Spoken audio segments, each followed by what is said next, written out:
Dan and I have been married for 3 years and 8 months ago, welcomed our amazing son into the world. He was very planned and wanted, and motherhood had been transformative for me. I was able to take 4.5 months maternity leave before going back to work. Without going into too many details, we both work white-collar jobs that require professional attire. A normal workday look for me is a skirt or pair of slacks, a silk blouse, pumps or boots depending on the weather, but always with a heel because I'm 5'0". Maybe a blazer if I have a big meeting. Dan wears a suit almost every day. I also style my hair and do some makeup for work every day. This is what I wore before our son was born and what I continue to wear. Dan and I are pretty even in sharing parenting duties. I tend to take mornings because I'm more of a morning person than Dan. A normal morning for me starts early, short workout, shower, get baby up, get baby ready, and baby off to Dan because the daycare is on Dan's way to work. I'm normally dressed at the tail end of this process, but I keep my robe on over my clothes in case my son wants to give my outfit something to remember him by on our way out the door. For the last month or so, Dan has been more irritable than normal in the morning. There have been side comments if he gets up and I'm drying my hair or getting dressed, basically if I'm not 100% focused on my son in the morning. Our son is happy playing and supervised, so I just chalked it up to morning moodiness, but it's been getting worse. Last night, I brought it up in what I thought was a neutral, non-confrontational way. Basically, his answer was this. His mom was 100% a mom after her kids were born. She gained a fair amount of weight after she had kids and never tried to lose it. She wore sweatpants every day and works a job where she wears a uniform, so if she wasn't in her work uniform, she was in sweats and a t-shirt. She never did her hair or makeup. Her entire identity was being a mom, and she shared with me how hard it was to watch her kids start their own lives. Dan thinks I don't care about our son as much as he does, since I worked on losing the baby weight and still put effort into my appearance. I feel like keeping this part of my identity actually helps me be a better mother. I love my son, but I'm still me, and I still have the things I like to do. Dressing well, my identity actually helps me be a better mother. I love my son, but I'm still me, and I still have the things I like to do. Dressing well, blowing out my hair, and doing my makeup are therapeutic to me. Now that being said, my son is my life, and if I knew that not doing those things would guarantee him a happy, healthy life, I would stop immediately.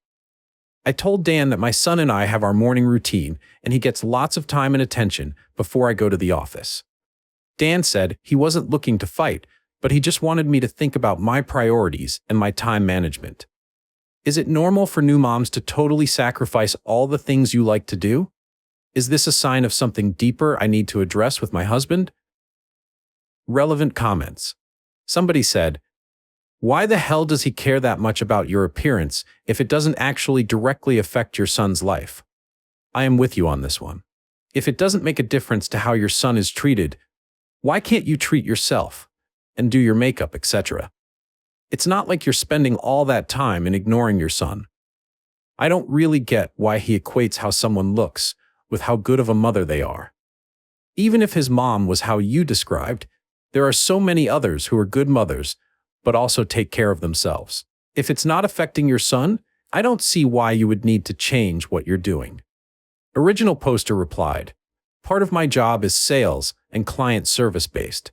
I feel like I have to look put together because that's what they expect. I didn't think it impacted my parenting." Someone said he should stop projecting his views of motherhood and memories of his own mom onto you. It's inaccurate and just a little creepy. It sounds like you're spending time with your kid, so he has nothing to complain about. I can't even begin to attempt the amount of logical gymnastics that would get me to think that dressing like a slob means you somehow love your kid more. Original poster replied, "It's basically that any time I spend doing stuff for myself is time that our son isn't the center of attention. But I am paying attention to our son. He's never neglected, and if I had to choose between straightening my hair and making my son feel better, my son wins without a second thought." Somebody said, "Tell him you expect him to wear sweatpants, gain weight, only talk about his son, never go on nights out, or he's not a good enough dad. Sound insane and unreasonable? Exactly. Also, frankly, it's good that you're addressing it now. Don't let him bully you into isolation or more than your fair share of family duties. He is not a mum. He doesn't get to dictate how you are a mum. Retaining your independence and sense of self is immensely important at this point in your life. You are more than a childcare vessel, just as he is more than that. Also, point out that you aren't his mother. Frankly, it's weird that he wants to remake you in her image. Update: I had no idea my post would get so much attention. There was a lot of really solid advice and one creepy private message warning me that by dressing in business attire and wearing lipstick and heels, I was being overly sensual around my child, and that would turn my son into a serial murderer. Stay gold, Reddit. A couple of clarifying points. My mother-in-law did work when my husband was growing up. She just did not have an office job. She works in the medical field and wears scrubs every day. When she's not in scrubs, she's in sweatpants. Seriously. For our wedding, his family started a pool about whether or not she would wear sweats to the wedding. I did not suddenly get hot after my son was born. I was slightly overweight before my son was born, and I'm back to my pre-baby slightly overweight shape. Now the update.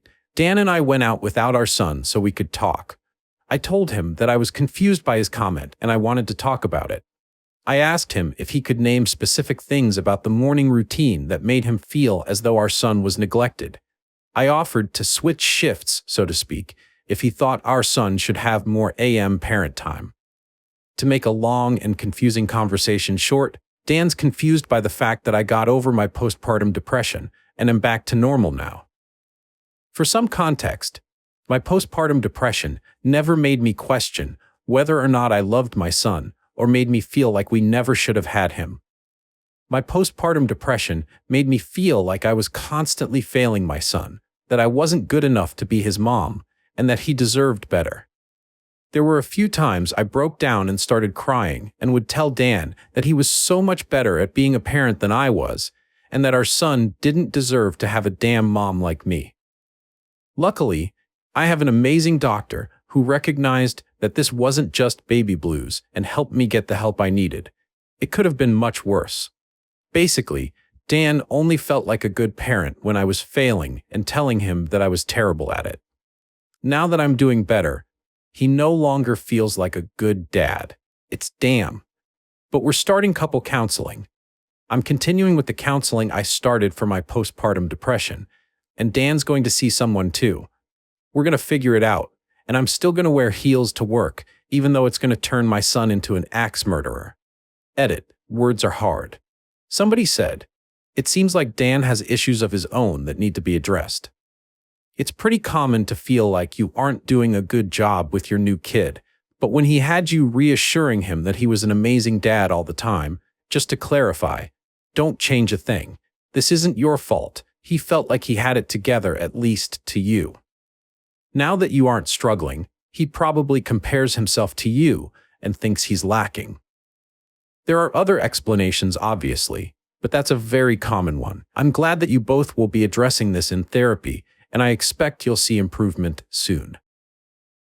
Original poster replied, that's a pretty good summary. We're the first people in our immediate circle to have a baby, so we don't have a ton of parent friends to normalize our experiences. I think we'll be okay. Someone said, it sounds like you have a strong sense of self and a great sense of humor. Your baby is going to be just fine.